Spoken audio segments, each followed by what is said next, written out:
किसी समय तुंगभद्रा नदी के किनारे एक उत्तम नगर था।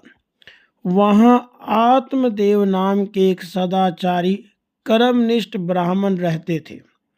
उनकी पत्नी का नाम था धुंधुली। वह सुंदरी थी, सत्कुल उत्पन्न थी, घर का कार्य करने में निपुण थी, किंतु बहुत बोलने वाली, कृपण, कलह प्रिय और दूसरों के झगड़ों में आनंद लेने वाली थी। आत्मदेव अपने पत्नी के साथ संतुष्ट थे, किंतु उन्हें इस बात का बड़ा दुख था कि उनकी कोई संतान नहीं है।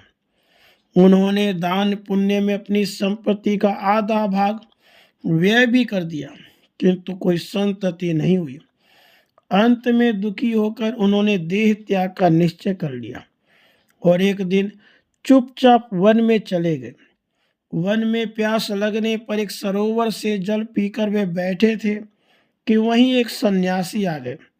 उन्हें जल पीकर स्थिर बैठे देख ब्राह्मण आत्मदेव उनके समीप पहुंचे और उनके चरणों पर सिर रखकर फूट फूट कर रोने लगे।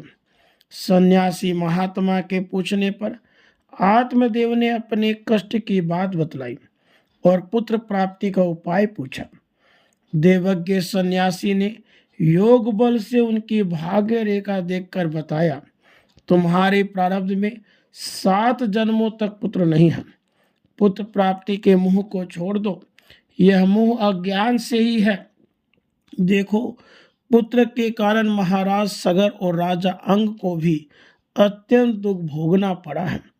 सुख तो मुंह को छोड़कर भगवान का भजन करने में ही है, परंतु ब्राह्मण तो संतान की इच्छा से मोहांध हो रहे थे। उन्होंने कहा, यदि आपने पुत्र प्राप्ति का उपाय न बताया तो मैं यहीं आपके सामने ही प्राण त्याग दूंगा। अंत में विवश होकर महात्मा ने ब्राह्मण को एक फल देकर कहा, क्या किया जाए, तुम्हारा दुराग्रह बलवान है, किंतु पुत्र से तुम्हें सुख नहीं होगा, क्योंकि प्रारब्ध के विपरीत हट करने से कष्ट ही मिलता है। अच्छा, यह फल ले जाकर अपनी पत्नी को खिला दो, इससे उसे पुत्र होगा। तुम्हारी पत्नी 1 वर्ष तक सत्य बोले, पवित्रता पूर्वक रहे, जीवों पर दया करे, दीनों को दान दे और केवल एक समय भोजन करे तो पुत्र धार्मिक उत्पन्न होगा।